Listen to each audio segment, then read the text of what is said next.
Hey everybody, Ultimate Oddball here. Today I'm going to discuss the use of literal versus non-literal language among autistic people.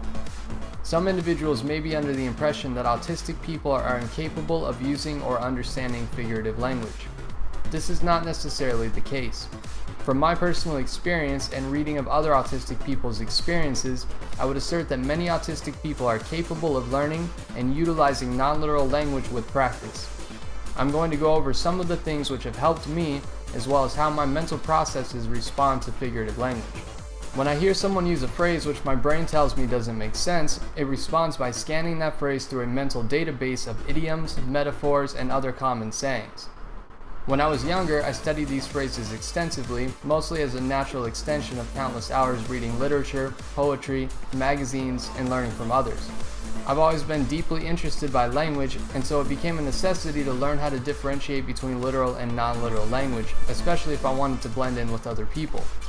By forcing myself to respond to seemingly nonsensical phrases by analyzing them, over time it became the norm and I stopped having issues with them. That isn't to say that I became able to intuitively recognize the difference. I did, however, develop a system which worked for me and helped me cope. Misunderstanding non-literal language, especially words or phrases which are common in society, can easily become a source of embarrassment. Taking a metaphor as literal can also be confusing and may result in miscommunications. Due to this, it can be a helpful skill to practice. Through reading or listening to audiobooks, spoken word poetry, and other various media, one can compile a mental database of these phrases and sayings. Finding adaptations for various issues has been incredibly helpful for me over the years. And since language is generally a large part of communication and autism affects socialization, practicing it can be beneficial in many ways.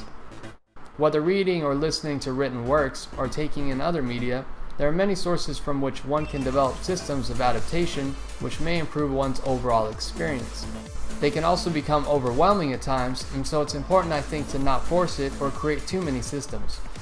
From my experience, doing so can result in too long of a delay during social interaction and an increase in stress and anxiety. Well, thanks for tuning in, thanks for coming by, have a good day. Hey everybody, Ultimate Oddball here. If you want to stay up to date with my videos, click subscribe. I release a new video on Monday, Wednesday, and Friday. I do gaming commentary and review. I talk about my experiences on the autism spectrum, and I share my opinions and thoughts on a variety of matters.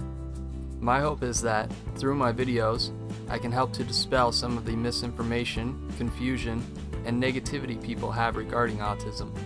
Thank you for helping me do that by watching these videos.